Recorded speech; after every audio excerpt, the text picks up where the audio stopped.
My name is Niels Lykkegaard. I'm an artist. I work within visual and sound art, and then I'm also an associate professor at the RMC, where I'm currently wrapping up a research project I've done under the Ministry of Culture's COV program. It's called Multiplayer Softenings and Inquiries into Matters of Toxoplasmatic Ectoplasm. But today I'm re-baptizing this due to the affection of tides into surfing the River Styx, Softenings and Inquiries into Matters of Toxoplasmatic Ectoplasm and other plasmatic bodies. Today I'll go into kind of some of the conceptual framework and perhaps also some of the artistic outcome. But the central topic for this presentation will be the notion of toxoplasmatic ectoplasm. But let's start in the year 1284, where a person arrives to the city of Hameln with a hunter's costume on. Hameln is a city in Germany situated by the Weser River, and they have a serious rodent infection going on there with mice and rats. You probably know the story. They strike a deal with the piper about him promising the city to get rid of this infection, and he agrees, and the city council agrees, and then he takes out his fife and he plays a certain melody or some music that makes all the rodents follow him into the river of Weser, where they perish. He comes back to the city council, asked to be paid his amount, but the city council, they are kind of regretting it and say, we cannot pay you that anyhow. And of course the piper gets super upset and angry and leaves. Then a couple of days later, he returns to the city, this day with another kind of costume on, a colorful costume with a dreadful look on his face. And I think it's interesting, it's described as he comes back as a couple of days later in the year 1284 at 7 o'clock in the morning. So that is the time span, 7 o'clock in the morning on the 28th of June, I think, 1284. He comes back to the city, and the time he plays another kind of melody that makes all the children of the city follow him.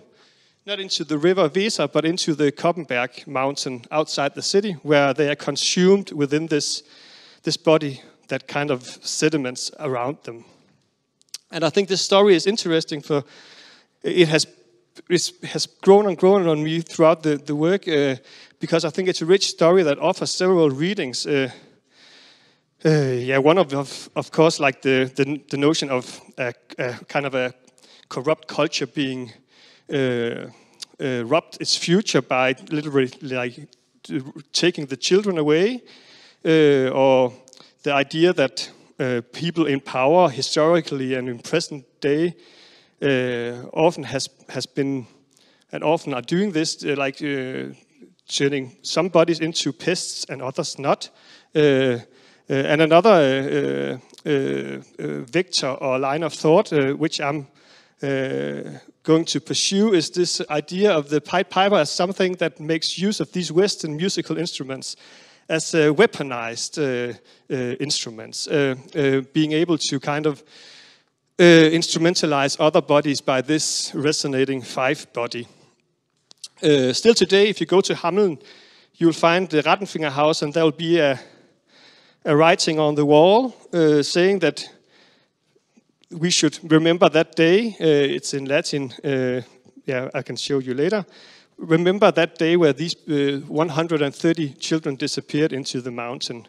That serves today as a kind of a memento periculum instrumentalis. Remember the dangers of instruments.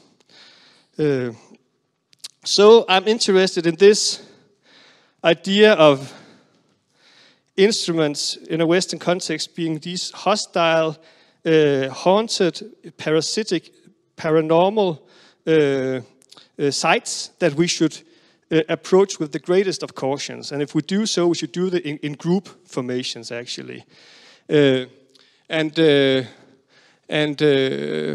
when you approach these instruments, you are not only kind of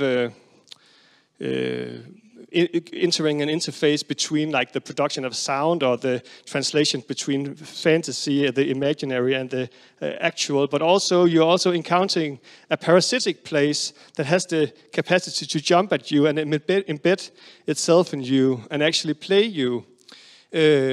And here, that is where this ghost-like matter of toxoplasmatic ectoplasma comes into place, that has the capacity to kind of suspended between life and death and the pathological and the abnormal, and has the capacity to kind of possess other bodies. I'll come back to that later.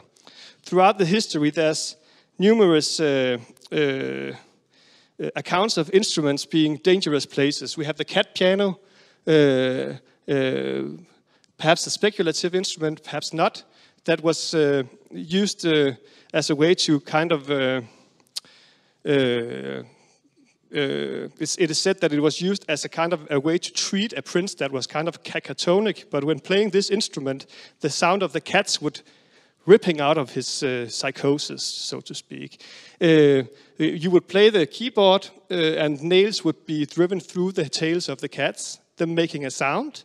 And already now we can like approach the keyboard as this hostile place with the capacity to inflict pain on other bodies. And there's if you read the text by Thomas Patterson, in which they suggest the word fictophones for these instruments that might not have been, they make a clear line between the keyboard of the cat piano and into the keyboard of the modern day drone soldier firing away of that keyboard. So the keyboard is a dangerous, hostile place. We also have Nøkken in a Scandinavian context, this kind of wobbly body, in between body, part horse and human, playing the violin, seducing other bodies. Or we have, of course, the siren singing, singing and taking control over other bodies. Within a colonial context, we find Dylan Robinson, indigenous scholar in Canada, that writes a lot about how Western time notions of keeping time and precision, and also instrumentalizing bodies with the sound of bells, for instance, is a paradigm that is kind of enrolled on people. And within a Danish cultural context, we find the story from the Danish West Indies about how a school day might start by a person playing a fife, and you would be then kind of going into a line and do this and do that, kind of this military regime almost, like the sound of the instrument telling you what to do. Also, we know it from, of course, a military context, the battlefield, retreat, or the hunt, we should go for the kill. You know, so the idea that sound can and the instruments can take over other bodies is what I'm interested in this project. And I'm interested in how that might work. What is it that is capable of jumping out of the instruments into you, and kind of sediment within your apparatus? How to soften matter sedimented within Western musical instruments, materializing as ectoplasms through toxoplasmatic pathogens jumping at you, engulfing you, embedding itself in your body, your spinal cord, brain, and apparatus, oversaturating the horizon. How to render visible matters of toxoplasmatic ectoplasma, this ghost-like parasitic matter of Eurocentric discourse suspended between the living and the dead, occupying and possessing both the past and the present. Yes, and also I think I need to also, I think it's the notion of an instrument. If we just go to Wiktionary, we have this definition of an instrument, of course, something that can measure something, or something that can produce a sound. But I think what is especially interesting in these kind of, the legal document, for instance, the instrument as a contract or a legal document, what kind of contract do you sign when you approach the grand piano, for instance, or another kind of instrument? I have to tell a little bit about myself. Originally, I was educated a saxophone player. In the early zeros. Then I played music as a saxophone player, but I felt kind of this kind of split thing going on. I felt like there was almost like the saxophone was kind of playing me, like as a omni-skeleton, like playing me from within and without.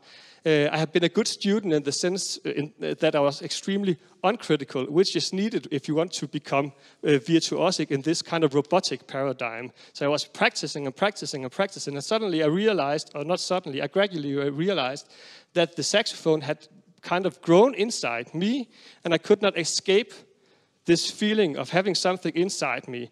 And then I stopped playing the saxophone. I went to the School of Architecture, and I began composing a completely different kind of music. And later on, I also embarked into visual art and stuff. This is important because in Danish we have this saying that something kan sidde på ryggraden. Something can sit on the spine. It's not easy to translate, but the notion that something has to enter your body, something has to sink in. It has to sink in with you, or you have to learn something from the inside out, is something that resonates. This idea that something can sediment within you and actually embed itself within your spinal cord, and you can never, ever get rid of it again. That was how I had it with this kind of instrument. I felt I had to leave it because I could not deal with it.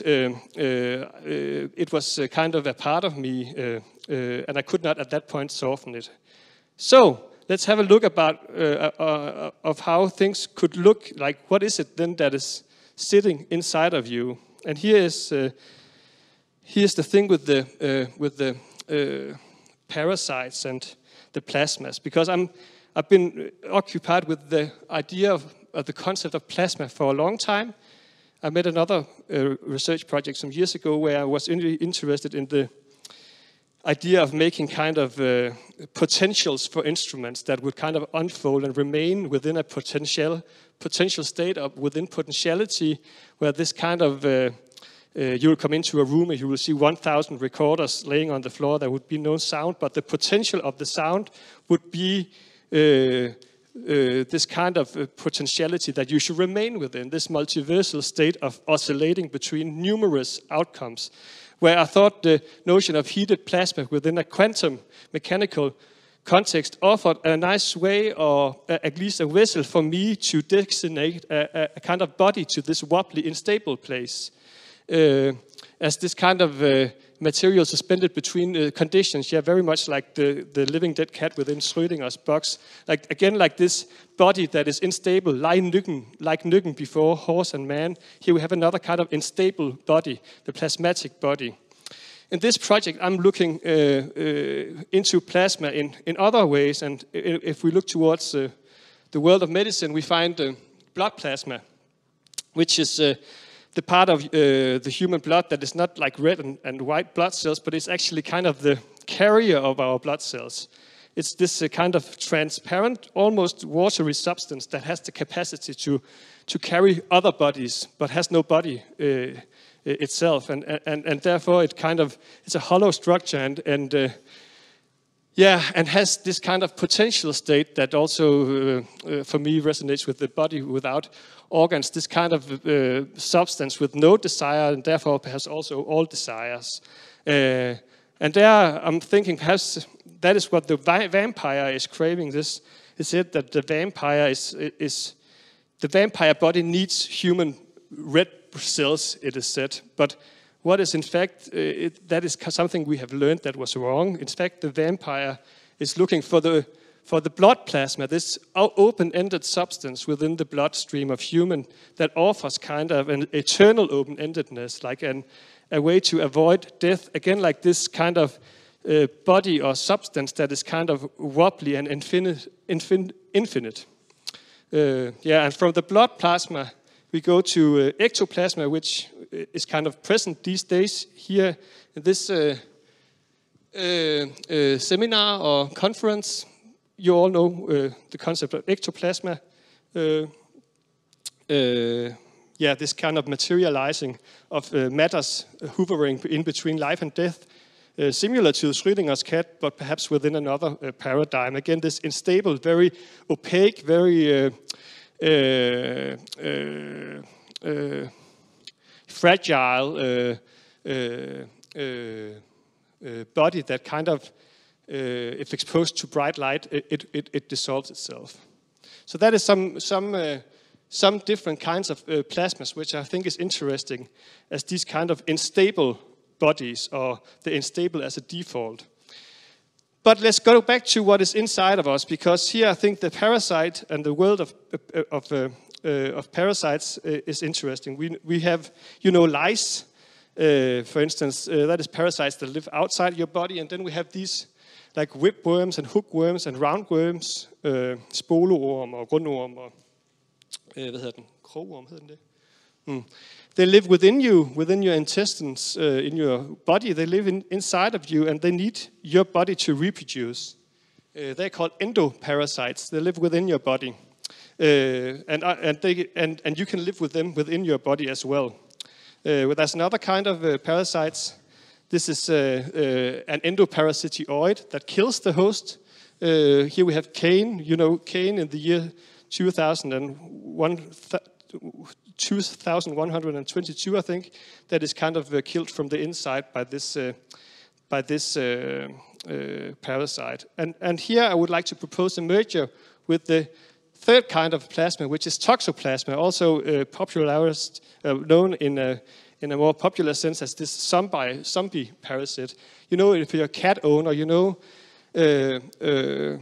the cat carries this parasite, and what it does is that it actually infects mice. So the mouse or the mice, they stop being afraid of the cat, so the cat can eat it. So this is a parasite that actually kind of oversaturates the horizon of who is kind of being infected. You could say this is kind of, you are possessed, but you don't even know it. So I'm suggesting a merger of this kind of between ectoplasma and toxoplasma as something that reverbs from the past and echoes into present, that occupies us and possesses us, like the toxoplasma, like this dynamic of internalization. How can we give a body to that? And there I think the notion of toxoplasmatic ectoplasm works good.